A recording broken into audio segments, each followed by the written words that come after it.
یو وخت د انسان دا داسې چې هغه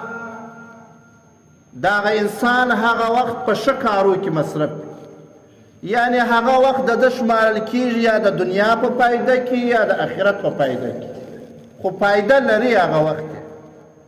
یعنی یو وخت داسې انسان لري چې هغه د ده دپاره یا د آخرت په فایده کې یا د دنیا په فایده کې دویم داسې وخت چې هم د آخرت نقصان هم د دنیا نقصان یعنی هم د دین نقصان هم د دنیا نقصان او دریم داسې وخت پر انسان باندې تیریږي پر هر سړی باندې چې هغه نه د نقصان او نه د فایدې یعنی نه د دین او د دنیا د نقصان او نه د فایدې دې ته فضوله وخت وایي دغسې وخت ضایع کول که سړی فکر وکړي چې د دنیا یې فایده یي د آخرت یې فایده یي په هغه وخت باندې انسان کار نه لري خو د یو خوا یې فایده راځي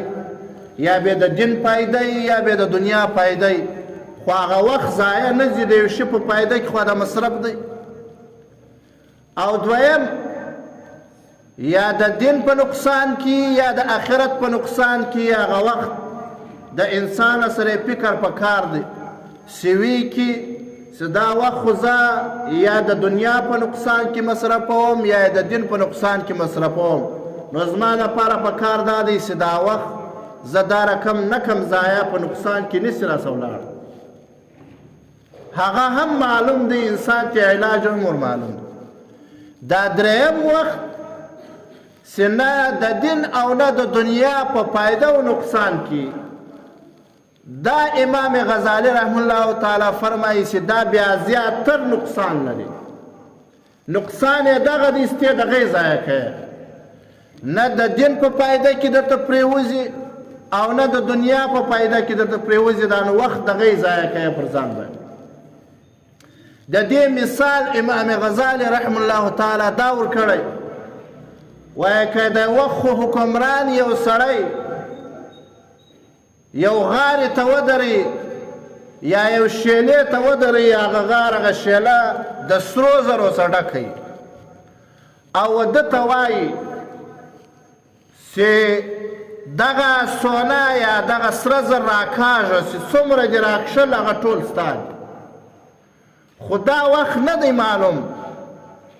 چې هر وخت موږ درلو ته مې ځینې منې کړې بیا ته سونه نه سوې راکښلی بیا ته حق نه لرې که یو سکند بعد درلو که یوه ګنټه بعد درلو که 10 ورځې بعد درلو خو چې څومره تا وکښل هغه ستا سوله که څنګه مې ته ځینې منې کړلې بیا ته حق نه لرې د دې سرو زرو نو انسان چې فکر وکړي چې مخ ته یې داسې قیمتي شی یي چې هغه سره زر نو به دی څومره کوشش کوي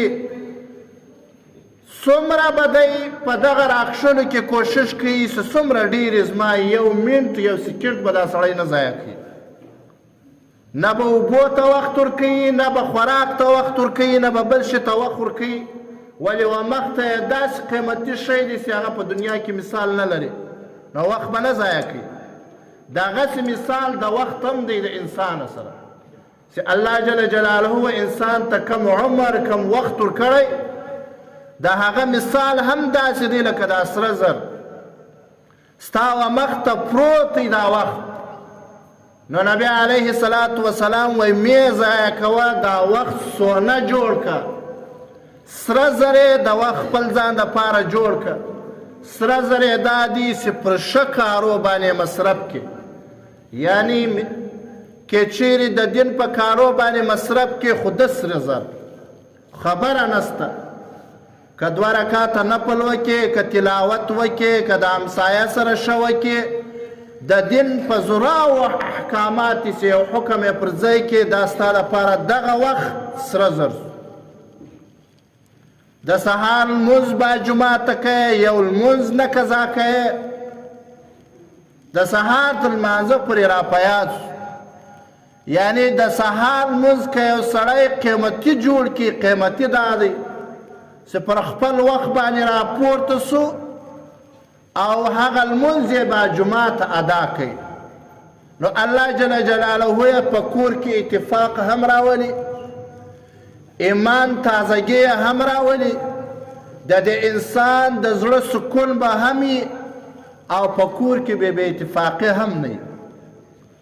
او که چیرې یو سړی د سهار لمونځ قضا کړي یو داسې جمعات ځینې تېر سي دا نه یو سړی لمونځ قضا کړي لمر ختلی راپورته سي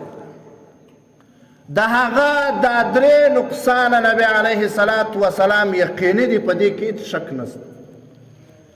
کم سړی چې د سهار لمونځ قضا کوي اول لازمه نقصان یې دا دی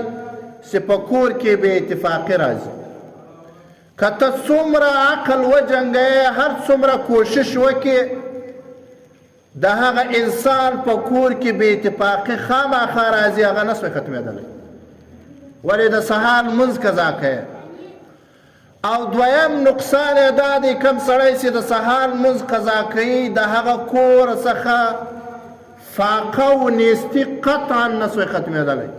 په هغه کور کې به همیشه نیستي همیشه پاکی همیشه به د ده یو شی ماندی او دریم نقصان د سهار د لمانځه د قضا کېدو دا دی چې کم سړی سهار لمونځ قضا کړي تاسو به اورېدلی چې د ایمان اویا حصې راځي اتیا حصې راځي شپېته حصې راځي د انسان د ایمان په هغه حصو کې کمی راځي کمبوتي راځي یعنی د ایمان څخه کم رڼا ده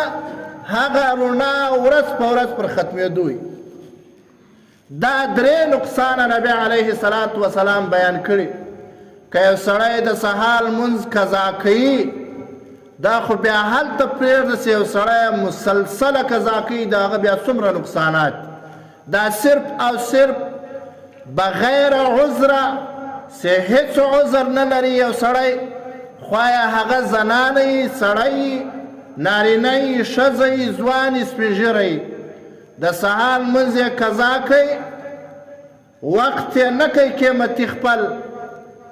چې موږ وایي خپل وخت سونه وګرځوه هغه دا دی